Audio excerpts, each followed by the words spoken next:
আর খোলা রাখতে পারলাম না। আপনি অজ্ঞান হয়ে গেলাম আম্মুর এমন অবস্থা দেখে। যখন আবার আমার জ্ঞান ফিরল তখন দেখি মায়া পানির মগ হাতে দাঁড়িয়ে আছে, আর আমার আম্মুর 3টা টুকরো আগের জায়গায় পড়ে আছে। আমার সামনে আমার আম্মুকে। আমি সত্যি একটা কাপুরুষ সন্তান হয়ে আমি আমার আম্মুকে বাঁচাতে পারলাম না। চোখের পানি যেন কোনোভাবেই আটকাতে পারছি না।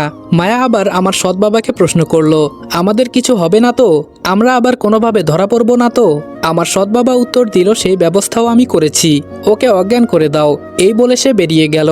মায়া আমার কাছে এসে মাথা নিচু করে বলল, নিজেকে বাঁচানোর জন্য আজকে আমি আমার আপন চাচিকে খুন করে দিলাম, মাফ করে দিস আমাকে। একটু সুখের আশায় আমি এতটা পরিমাণে খারাপ হয়ে যাব ভাবতে পারি নাই। আজকে আমি নিজ হাতে। এই বলে মায়া আবার আমার মুখের উপর কি একটা দিয়ে স্প্রে করে নিল। সাথে সাথে আমি আবার অজ্ঞান হয়ে গেলাম। যখন আমি চোখ খুললাম তখন সামনে তাকিয়ে দেখি আমার হাতে হাতকড়া লাগানো, আর 3জন পুলিশ আমার সামনে পিস্তল তাক করে দাঁড়িয়ে আছে। অন্যদিকে আমার সৎ বাবা নিচে পড়ে কান্না করে বলছে, আমার বউকে এই ছেলে মেরে ফেললো, কিভাবে পারলো নিজের মাকে খুন করতে। আমি একটু বাজারে গিয়েছিলাম আর এই সুযোগে, এই বলে কান্না করতে লাগলো আরো বেশি করে। আমার ভেতরে এখন এইটুকু জ্ঞান বুদ্ধি নেই যে আমি কাকে যে কি বলবো। শুধু আমার আম্মুর কথা মনে হচ্ছে, যেই আম্মু সবসময় আমাকে আদর সোহাগ দিয়ে এতটা বড় করেছে, আর আজকে আমার জন্য। না না, আর কিছুই বলতে পারছি না। আমার পুরো শরীরে রক্তের ছিটে ফোঁটা ভেসে আছে।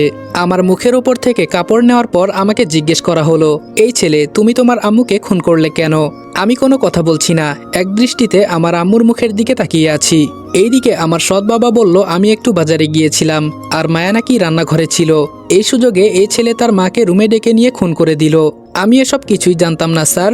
পরে মায়া আমাকে ফোন করে সবকিছু বলে, তাই আমি তাড়াতাড়ি এসে ওকে আটকাই। আমাকেও খুন করতে চেয়েছিল এই ছেলে স্যার। এই দেখেন আমার হাতে আঘাত করেছে।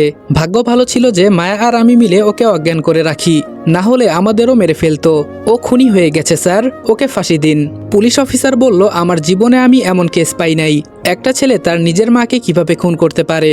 এবার আমি নিচে থেকে ছুরিটা লাফ দিয়ে নিয়ে যেই আমার সৎ বাবার কাছে যাব তখন 3টা পুলিশ আমাকে ধরে ফেললো। জোরে চিৎকার দিয়ে বললাম, আমার মাকে তুই খুন করেছিস, এর হিসাব মনে রাখিস। ফিরে আসবো আমি, অবশ্যই ফিরে আসবো, তবে খুব ভয়ঙ্কর ভাবে। মায়া, তোকে আমি এমন ভাবে যৌন নির্যাতন করব যার কারণে প্রতিটা মুহূর্তে তুই মরতে চাইবি। আজকে তোর কারণে আমার আম্মুকে মরতে হয়েছে। আর কিছুই বলতে পারলাম না, চোখের পানি ছেড়ে ইচ্ছামতো কান্না করতে লাগলাম। আমার কথা শুনে আমার সৎ বাবা বলল, স্যার দেখেন এই ছেলে এখন কিভাবে অভিনয় করছে, আপনি দেখছেন তো এখন আমাদের কিভাবে আপনাদের সামনে মারতে এসেছিল। পুলিশ অফিসার বলল, একে নিয়ে চলো আর এই লাশের দাফন কাফন সম্পন্ন করো তাড়াতাড়ি। আর আপনারা কোনো চিন্তা করবেন না, এই ছেলের ফাঁসি হবে নিশ্চিত। অলরেডি বাহিরে আমাকে দেখার জন্য অনেক মানুষ এসেছে।